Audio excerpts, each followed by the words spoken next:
Hello and welcome to Euthanasia. Today we're talking about the right to die. Now, people, you have to understand just what we mean when we say right to die. Most people automatically go to Dr. Death or Dr. Kevorkian. However, lethal injection is not the only method. That's right. The most common method used is taking loved ones off of life support when they are terminally ill and there is no chance for recovery. People are very sensitive to this topic and it is very controversial. Today, Bob and I are going to debate the pros and cons of the right to die. Right, Tom. Now the main argument is whether or not it is ethical, and if so, it is even supported by the Constitution. Well, if we look at the court case of Lynn Kroger and his instructions not to resuscitate, we can see that the patient's wishes are often ignored. Lynn Kroger was not resuscitated only once but twice. Now he's paralyzed on his right side, has difficulty speaking, and can hardly even function. If the doctors would have followed his wishes for his life, he wouldn't be living a life full of hardship and depression. Well, Tom, according to the Bill of Rights, people have the right of the pursuit of happiness. The doctors thought that if this person was not resuscitated, that it might affect the family members of Lynn Kroger and their right to the pursuit of happiness. Bob? Bob. Bob, there are times in life when the Bill of Rights is threatened. It even says in the First Amendment that all natural rights can't always be guaranteed. However, this doesn't mean that a terminally ill patient shouldn't be able to choose their own fate. If you forget, Tom, the First Amendment also states that we have the freedom of religions, and some religions do not support the right to die.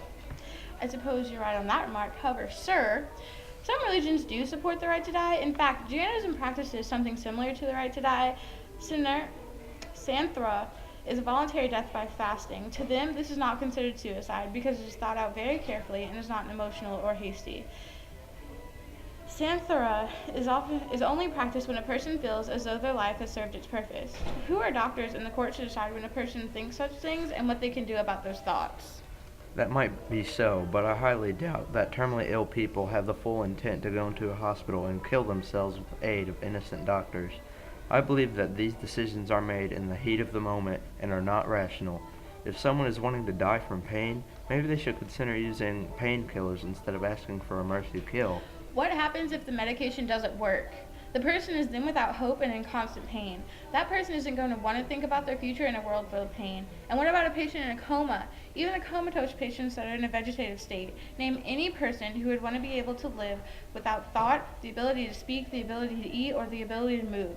Karen Ann Quinlan had to face this horrible existence for 9 years before she was allowed to pass peacefully.